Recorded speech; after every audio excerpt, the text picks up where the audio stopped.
جنا اور اقبال میں اختلافات کی حقیقت کیا ہے؟ ایک دوسرے کے قریب کیسے آئے؟ علامہ اقبال کو کون تباہ کرنا چاہتے تھے؟ کیسے مخالفین بھی عظمت کا اعتراف کرنے لگے؟ اقبال نے مسلم لیگ کے لیے کتنی محنت کی؟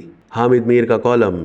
بہت سے لوگوں نے تاریخ کا مطالعہ صرف درسی کتابوں کے ذریعے ہی کیا ہوگا، شاید اس لیے کہ تاریخ کے کچھ غیر معمولی حقائق اور واقعات اکثر ہماری نظروں سے اوجھل رہ جاتے ہیں۔ کیا آپ شاعر مشرق علامہ اقبال رحمۃ اللہ علیہ کی ذات سے جڑی ان خوبیوں سے واقف ہیں جن کے سبب فیض احمد فیض جیسا شاعر بھی علامہ اقبال کا معترف تھا؟ آج قیام پاکستان کو 7 دہائیوں سے زائد عرصہ گزر جانے کے بعد بھی کچھ لوگ علامہ اقبال اور قائد اعظم کے درمیان اختلافات تلاش کرنے میں مصروف ہیں، لیکن ان دعووں میں کتنی حقیقت ہے، آئیے جانتے ہیں۔ سینئر صحافی حامد میر اپنے تازہ ترین کالم میں لکھتے ہیں کہ لیفٹ اور رائٹ دونوں سوچوں کے لوگ تحریک پاکستان میں ساتھ ساتھ تھے، لیکن جب پاکستان بن گیا تو لیفٹ اور رائٹ نے نہ صرف ایک دوسرے سے بلکہ آپس میں بھی لڑنا شروع کر دیا۔ فیض اور اقبال کے تعلق سے جڑے انکہے حقائق پر روشنی ڈالتے ہوئے حامد میر لکھتے ہیں کہ 1949 میں احمد ندیم قاسمی انجمن ترقی پسند مصنفین کے سیکرٹری تھے۔ حکم ہوا کہ علامہ اقبال کو تباہ اور عصمت چغتائی، سعادت حسن منٹو اور نون میم راشد کو ختم کر دیا جائے۔ فیض صاحب نے اس حکم کو بک بک قرار دے کر مسترد کر دیا۔ ایک دن قاسمی صاحب نے انجمن کے اجلاس میں علامہ اقبال کے خلاف ایک مقالہ پڑھا۔ فیض نے اس مقالے کو انتہا پسندی قرار دیا اور انجمن کو اقبال دشمنی سے منع کیا۔ ان کی نہ مانی گئی تو فیض انجمن سے علیحدہ ہو گئے۔ فیض نے ترقی پسندی کے نام پر اقبال کی مذمت سے انکار کیا اور پھر وہ وقت بھی آ گیا جب احمد ندیم قاسمی بھی اقبال کی عظمت کا اعتراف کرنے پر مجبور ہو گئے۔ حامد میر نے ڈاکٹر سید تقی عابدی کی مرتب کردہ کتاب فیض شناسی کا حوالہ دیتے ہوئے بتایا ہے کہ اس کتاب میں فیض صاحب کے 22 انٹرویو شامل ہیں۔ ایک انٹرویو میں فیض صاحب نے علامہ اقبال کو اس دور کا آخری مفکر قرار دیا ہے۔ آغا ناصر اپنی کتاب ہم جیتے جی مصروف رہے اس میں لکھتے ہیں کہ ایک دفعہ انہیں پتہ چلا کہ فیض احمد فیض علامہ اقبال کے فارسی کلام کے مجموعے پیام مشرق کی کچھ منتخب غزلوں کا اردو ترجمہ کر رہے تھے۔ آغا ناصر اور احمد فراز راولپنڈی کلب میں فیض صاحب کو ملے اور کہا کہ آپ تو خود علامہ اقبال کے ہم پلہ شاعر ہیں، آپ کو اقبال کے فارسی کلام کا ترجمہ نہیں کرنا چاہیے۔ آغا ناصر لکھتے ہیں کہ پہلے تو فیض صاحب ہماری رائے کو ہنسی مذاق میں ڈالتے رہے، جب ہم باز نہیں آئے تو انہوں نے کہا کہ آپ فضول باتیں کر رہے ہیں، اقبال کی اصل شاعری فارسی میں ہے اور یوں بھی پیام مشرق تو ہمارے مطلب کی شاعری ہے۔ حامد میر نے اپنے کالم میں علامہ اقبال کو قائد اعظم کا ہیرو قرار دیتے ہوئے لکھا ہے کہ پاکستان میں علامہ اقبال کے ساتھ سب سے بڑا ظلم یہ ہوا ہے کہ انہیں صرف ایک شاعر کے طور پر پیش کیا گیا جس نے پاکستان کا خواب دیکھا۔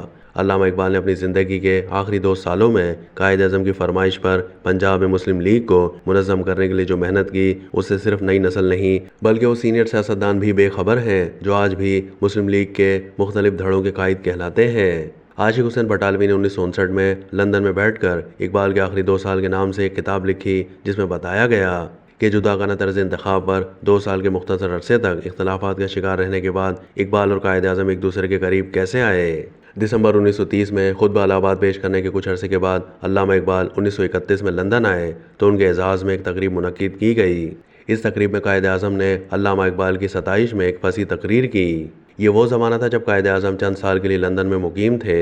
1932 میں علامہ اقبال پھر لندن چلے گئے اور اس مرتبہ بھی قائد اعظم سے ان کی ملاقاتیں ہوئیں۔ جب قائد اعظم واپس ہندوستان تشریف لائے تو اپریل 1936 میں لاہور آئے۔ قائد اعظم لاہور میں علامہ اقبال سے ملنے پہنچے تو شاعر مشرق نے دھوتی اور بنیان پہن رکھی تھی۔ خوش پوشاک قائد اعظم نے دھوتی اور بنیان میں ملبوس اقبال سے کہا کہ مسلم لیگ کو آپ کی مدد چاہیے۔ علامہ اقبال بیمار تھے اور تنگ دستی کا بھی شکار تھے کیونکہ بیماری کے باعث وکالت چھوٹ گئی تھی، مگر جب قائد اعظم نے مدد مانگی تو اقبال نے کہا کہ میں کروڑ پتی سیٹ تو نہیں لیکن عوام کو مسلم لیگ کے قریب لا سکتا ہوں۔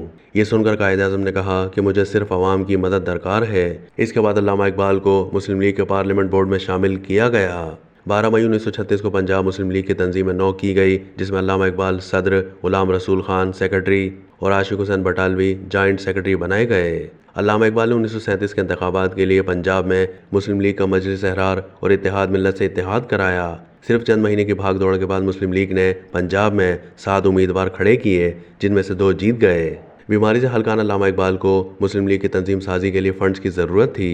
عاشق حسین بٹالوی لکھتے ہیں کہ علامہ اقبال ہمیں پنجاب کے بڑے بڑے جاگیرداروں کے پاس فنڈز کے لیے بھیجتے، وہ یونینسٹ پارٹی کے خوف سے فنڈ نہیں دیتے تھے، لیکن علامہ اقبال کی وجہ سے عام مسلمانوں میں مسلم لیگ کو بہت پذیرائی ملی اور اسی لیے 23 مارچ 1940 کا اجلاس لاہور میں منعقد ہوا، لیکن اس وقت علامہ اقبال دنیا میں نہیں تھے۔ علامہ اقبال کی یہ محنت 1940 کے الیکشن میں سامنے آئی جب مسلم لیگ پنجاب میں اکثریتی پارٹی بن گئی۔ اقبال اور قائد اعظم کے اختلافات تلاش کرنے والوں پر افسوس کا اظہار کرتے ہوئے حامد میر نے احمد سعید کی کتاب اقبال اور قائد اعظم میں درج ایک خوبصورت واقعہ تحریر کیا۔ یہ 1940 کی بات ہے جب قائد اعظم نے لاہور میں یوم اقبال کی ایک تقریب سے خطاب کرتے ہوئے کہا کہ اگر مجھے سلطنت مل جائے اور کہا جائے کہ اب سلطنت اور اقبال میں سے کسی ایک کو منتخب کرو تو میں اقبال کو منتخب کروں گا۔